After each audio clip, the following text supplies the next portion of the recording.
Eh, kasi po po yan nililinis. Hindi sa umaga. Ay madalang yung maglinis. Madalang yung dali ko eh. Ng tao. Ba't meron din pong buko dyan ito? Madami. Ay, yung mismong tao po rito, hindi po ba? Siguro yung naglilinis yun sa may nililinis muna pag umaga. Eh, Tatapon naman ng mga tao. ayun nga po, ba't nga po nagtatapon ng mga tao rito? Ano pong pangunay pong dahilan? Kasi yung mga basurero dito, minsan tinatamad manguhay. Tinatapon na lang ang tao dito sa ilog. Tinatapon na lang. Kasi kailangan po sa ano din, mamawa sa kanila. Oo, mainit. Kami naman, kami namimiwas na kami dito. Nanguhuli na kami. Ay, nanguhuli lang kami ng ganito. Libangan lang namin ito. Eh, pag po ba may nagkatapon dito, wala po pang multa. Hindi na nahuhuling pagmulta. Minsan gagaling din tatapon na. Sa bahay. Ganito na yung namin. Nakakita mo daan basura. Saan nakuha ng basura? Tinatapon pa yung kapilid yun. Nag-ano na yun. Tinatapon din sa mga itaas ninyo. Niwawara. Ako, taga rito talaga ako dito. Taga rito ako kaibigan. Dati po maganda to? Oo, dati malinaw. Yung talaga walang tatapon, malinis. Walang kadumi-dumi, walang watarili, walang... hindi pati ganyan, may tain baboy pati yung mga babuyan. Ang pinagawal ng kapitan. Kami, namimiwas na kami. Iibangan lang namin ito. Eh, hindi po ba kayo dyan natatakot na lang na kayo o mga nangangang ba no? Nagkakarit po kayo. Hindi naman po. Iibangan ko lang ito. Sila yung inaano. Yung naman umami silang isda sa dumi. Marami na kumakain dito eh. Nahuhuli nila. Yung ulam nila.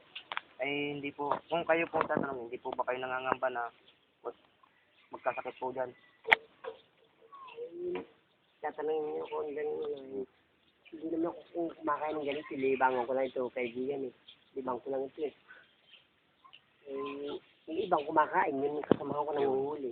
Yung inuulam nila, piniprito. So hindi sila, niluluto daw naman sa langis eh. Niluluto sa apoy. Paswera po ng tao ngayon eh. Pag naluto eh, wala na eh. Oo. Eh yung ano ito, ano. Kaya ko, libangan ko lang ito, kaibigan. Libang ko lang ito. Wala kasi akong magawa sa bahay. Sila rito rin po ba kayo? Oo. Pero tatrabaho sa palengke ako, barangay town ako eh. Oo. Guardia ako sa palengke, pagkagabi.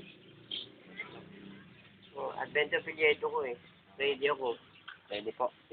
Taguro ng bahay ko yun, may bahay na may bata yun. Taguro lang ako. Kapatid ko yung ano eh, yung may tindahan. Advento kami lahat. Eh, ano po yung mga nahuling isda po rito? Mga gurame, katulad dito. Ayan, mga bakwis yan. Ba't ako matatakot ng kainin yan eh. Eh, ang dami naman ng kumakain yan. Ang dami nag-uulam. Libangan lang namin sa ilan. Ang dami namimiwas dito. Kung nakita ko nila, kaya-hari kami dito. Pwede mo interview yung mga kasama ka, umuwi mo. Nakaraan po, nagpunta rin po kami dito. Meron po doon na namamad eh. Tapos meron pa pong mga naliligong bata. Sige nga, mga bata, pinapaliguan. Yung mga bata, o sige. Tapos ang mga bata, hindi maliligo. Sabi, madami ilig. Kami, namimiwas na kaibigan eh. Eh, yung mga naliligo po rito, hindi po pa nagkakasakit. Ay, madalang naman sila nagkakasakit. Tapos, pagkakasakit, masinalan po rin sa isa. Nakaligo ito. Pupunta sa puso, babaylaw. Yun lang ang nakikita ko. Nasa tao na lang din po kung magkakasakit. Sa tao na yun. Taga rito ako mismo. Taga-pandinyo ko dito. Wala namang bawal ito. Kaibigan sa akin ginagawa. Hindi bawal. Hindi naman kuryente. Hindi bangal lang ito. Ako. Saka, magbabawal din. Wala nang pong ano dyan. Oo, wala namang kuryente tumutunog. Kung bawal yun, kung nakita ang batang yun, katun. Saka isa pa, isa rin pong hanap buhay ng mga tao yan. Oo. Yung nakasama ko yun, yung matanda yun, yung mamangka po. Yun, taga rito rin yan. Sa amin po rin po, ganyan rin po ang ano yun. Gawain. Maganda ito pare ko eh. Ito galing sa Saudi, tinamang biwas ko ang gaano.